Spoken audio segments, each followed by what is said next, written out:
Rah-rah! Rah-rah! Where are you, rah-rah? The Haysay rah-rah, she could be anywhere around here.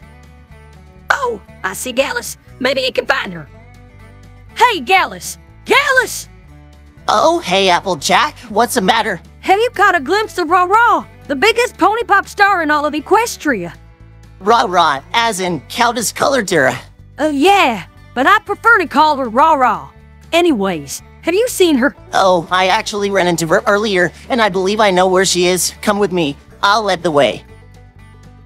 The same day later! Applejack, here she is. Rah-rah! AJ? Oh, thank fucking goodness. I am very glad that I found you. Oh, I know, right? It's been so long. But hey, what's the scoop? What's the deal? Well, it's quite straightforward.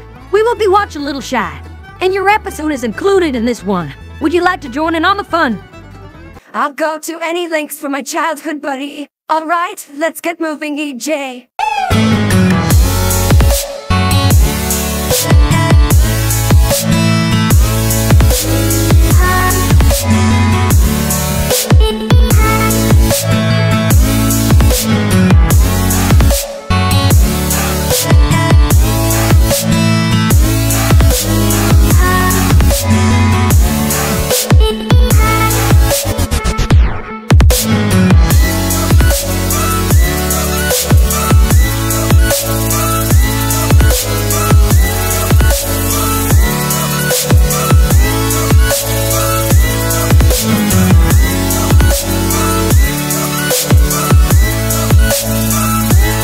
Moments later, this happened!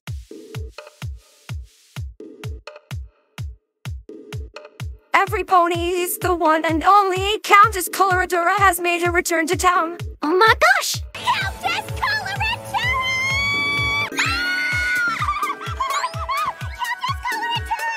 Long time no see, Coloratura. Hee. Okay, the arrival of Rah-rah at my castle, courtesy of Applejack, signifies the commencement of the next 2 episodes leading up to the Season 5 finale. Our current focus is on Little Shy scrutinizing, the Hooffields and McColts, and the main attraction. The first episode is where the map assigned me and Twilight the responsibility of resolving a conflict between the families and have forgotten the reason for their feud. And then there is the main attraction, where I aided you in getting away from that unpleasant and awful scenario with that spin gallop.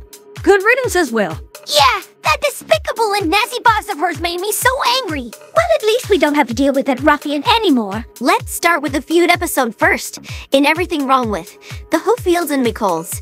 So let's go. Twilight Sparkle, the princess of friendship. When there is a feud in the Smoky Mountains, the Little Shy will have to account for the sins that will arise. We go! Isn't simply everyone the more polite term? Oh, you're right. I meant to say that. Furry Friends Book Club. Okay, Fluttershy, but whatever you do, don't look up their internet chapter. Also, no pun intended. Absolutely. The furry fandom is a wild phenomenon on the internet, my friends. Knowing full well that a friendship adventure could take days or weeks, Castle is a ruder gesture than anything the feuding families ever did. Hey! Thanks for bringing that to my attention. It's burned into my memory now. For an episode about uniting ponies, Twilight's answers sure do involve a lot of division. Fluttershy is standing on Twilight's left, then she teleports to her right. Whoa, very freaky stuff going on. Just randomly decide to do something together, but they forget to invite the third friend, and the third friend feels left out? We get it, Twilight. You're still upset about the last episode. Poor Fluttershy is sick of hearing about it. And I'm sick and tired of my freaking jealousy towards Discord, thank you very much. Fluttershy's mane. Speaking of which, Fluttershy's forelock duplicates. How nice of them to perfectly time the pumpkin cannons as to not interrupt their dialogue. These mice love their pumpkins so much they wanted to die with it. Why else wouldn't they simply jump out? Don't know, but that is animal abuse. Come on. Using reason and rationale. Twilight doesn't often get out in the real world, does she? This guy's animation resets. Editing error. The text is not here. Yeah, Here's I a can nitpick resurrection you too. scene for every time some pony didn't notice this. We have to travel a ways away to buy our food. Implying these hillbillies have any money to pay for food. Ostensibly, you could suggest that they purchase fresh groceries from the store. It's supposed to be a joke, but it really depicts the princess of friendship as not caring about her job or those around her. Because I can do whatever the fuck I want. Whose job it is to ensure each tomato splat has a stem attached to avoid the appearance of blood. slinging fruits and vegetables at each other allows some suspension of disbelief about the possibility for violent injuries and death. But bales of hay can weigh 100 pounds, and from this distance, the energy should be turning them into paste. Okay, maybe it's a similar case for pumpkins too, but send either way. He makes a good point. This bear is definitely not aiming for the sky. Oh shit. Furthermore, we hear multiple tomatoes being shot, but none land even near target. Because it's too far away for it to focus. That's my guess, yo. These look like very real cannons. The Hooffields are established as being very poor builders, yet they manage to engineer highly precise weaponry. It's like a food war of the ages. Always pull objects out of thin air, but these large shields are really pushing it. You got so many things wrong! Not as many as you! If episodes could respond to Cinemare sins. Oh, imagine that can happen now, huh? Fight clouds depict some very mangled ponies. Why wouldn't the animals benefit from a bunch of food being tossed around? They're depicted as starving, meanwhile the landscape is littered with food. The sound of a war zone is completely muted once the main characters walk 10 feet away to have a conversation. For some peace and quiet from all the ruckus the two are doing. Twilight could have taken this forceful approach at any time, but instead her first response was to give up and pout. It's a lot harder to freeze an army of ponies than just... Yeah, very true, y'all. Watch a lot of this show to make that callback. Also, just don't hold them for so long then. You already have their attention. Fluttershy spends minutes telling the story, which took the squirrel mere seconds to tell. Oh sure, two groups of ponies who have been fighting for generations and have no care for the well-being of others are going to mend everything thanks to their care for the animals, which they've been blatantly mistreating. Oh, I mean, sure, they do apparently. That actually happens. Animals have the ability to appeal to the fighting families all along. So many years of torment for nothing. It might make more sense if the story involved Fluttershy's encouragement of the animals to speak up, even to parallel the way the animals help her, but that's not what this episode does at all. Still, the animals made a wise choice to cease their fighting and come to a peaceful resolution. Yet their cutie marks only flash now, after all this time, to indicate a job well done. How long did they linger around, wondering why this job isn't completed yet? Were the cutie marks simply not paying attention? And was this stream afraid of conflict and decided to come back when things calmed down? For once in the show, we actually see where objects go when cartoon characters put them away. Wow, These that's look a rare more sight to like corn see. seeds than carrot seeds.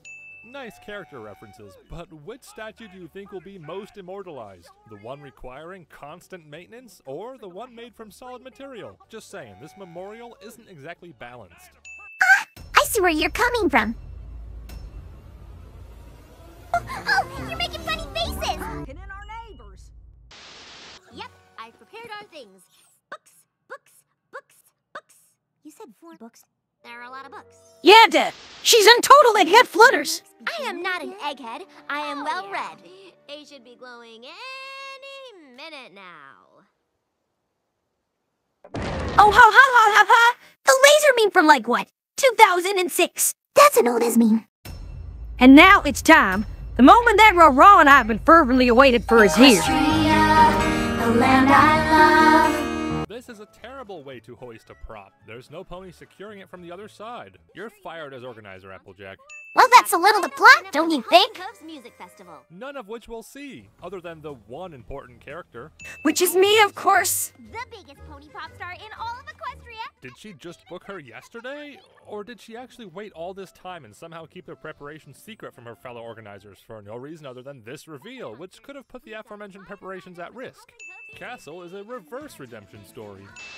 Whoa, I just noticed my own presence. This demonstrates that we're making strides towards the finale every ponies. Have you not heard of her? Pinkie Pie, the Apple family hasn't invented pop music yet. Or perhaps it's because I have a stronger affinity for country music. Just happen to have a Polaroid of her rump. Maybe the real sin is that the target demographic won't know what a Polaroid is. That there's the very same cutie mark. That doesn't narrow it down though, AJ. Either she's an important character with a unique mark, or a common background pony with a duplicated mark. Pinkie imitates the poop emoji. We had the best time at Camp Friendship. Camp Friendship was always Twilight's biggest competitor. Or in other words, we have created a delightful cutie mark to camp at the same spot. Denied Brohoof. She belted it out, singing in the most colorful, clear voice I'd ever heard. That's a roundabout way of saying she belted out the singing voice of an adult. An alternative term, that is. Absolutely enamored by her friend's butt, only in My Little Pony. Why is this triangle so strangely detailed? Maybe an artist was assigned to design the instruments one day, but the guitar already existed in their library, so the entire workday was spent on this. And them, all done? Face. Sven Gallop is a horrible manager for trampling over Pinkie Pie. Not because he cares about Pinkie's welfare, but because letting Rah-Rah step over a crazy fan is a security breach. The bane of all cutie marks. He made a Five Nights at Freddy's joke. Rainbow Dash. Music notes. This raises some questions. For example, do ponies actually have two different cutie marks? Is one considered right and the other considered backward? Is this a sin or an interesting social dynamic of pony? Better sin it just in case. That's my childhood Philly friend, AJ. Childhood Philly friend is kind of redundant, isn't it? Maybe not. Character of the show, but He'll make the dirt poor say little child. The Royal Canterlot Garden, made by Gustave Legrand, from the Crystal Empire, from Cherry Jubilee's farm. Sven Gallop would be great at Brony Trivia. Good grief! The callbacks are off the charts with this one, darling. Celestia backstage operating the lighting. Is magical autotune really any worse than a magical cutie mark that helps you sing? The only difference in music is subjective opinion, yet this is presented as the bad version of Rah-Rah. He makes another good point. Applejack's Barn that you get on Wish. Little itty-bitty tiny Speedy Belle. Well, to quote the Demo Man, I'm like a tea-sized version of a pony. It's not an appropriate thing to ask a crowd of children, Rah-Rah. Okay, fair point. Rah-Rah is aware of Apple Bloom. That's interesting, because what are the odds of her happening to win the contest to appear on stage without any unfair bias? Well, would you believe it? It seems like I've got some good look in my soda, Rio. Hey, yeah, I fully concede to why you wrote a song to me about that Apple Bloom. Her little ponies. Rah-Rah turns on Applejack very quickly with basically no reasoning other than the plot demands it. Blame Sven Gallop for that one little shot. Device to stand over while pedaling. Twilight conveniently has a recording and playback spell. Alicorns are basically just spy drones. I've got a whole bunch of magical spells swirling around in my head. For a greedy manager who should probably have contracts and lawyers. Why is Rah-Rah worried? She got rid of Sven Gallop, but it looks like she gained an alicorn, known for her organizational prowess. It doesn't get any better than that. He's right, you know. Of course, she's worried about the future of her career, which is certainly doomed and not explored by this episode at all. Twilight comes out onto the runway, but then she walks backwards and falls into the crowd off-screen. Watch where you going, Twilight? Hooves is better than any joke about how Hooves can't play the piano. It's still a sin, though. Especially since we can hear the piano while her hooves do nothing. Pretending to play the piano is much more scandalous than autotune. At least there was nothing deceptive about that. But then again, that's the way as ponies roll when it comes to playing instruments. To see Rah-Rah embrace who she wants to be and ditch the flashy pop star persona. But the reality is this is far less likely to draw a crowd, and all these ponies were deceived into coming here. Looks like Minuet's low battery warning is flashing. There's probably some joke to be made about how she swapped the veil covering her face for a veil that covers her rump. The veil is a permanent part of my outfit. Yes, that could work nicely. Fernando. Oh, hell, Fernando. Oh, Megalovania! I totally see what you did there, and I get the reference there, Rah-Rah! I understood that reference. And that was everything wrong with the Hooffields and McColts and the main attraction. Oh, wow, AJ. I had a blast hanging out with you and your pony pals watching the 2 videos. It brought me so much happiness. Well, I couldn't be more happier about now, Rah-Rah. Your smile brings me happiness like a possum eating a sweet tater. It's always a pleasure to watch him off the episode for some comedic fun. Yeah! How funny is it that the 32nd episode of IMDb is being nitpicked just for fun, and we loved it? Well, on level, they're on the track with this one, Scoot-Olu! Coming soon, the Season 5 finale is almost here. Be sure to stay tuned for it. You don't want to miss out on that reaction. So be ready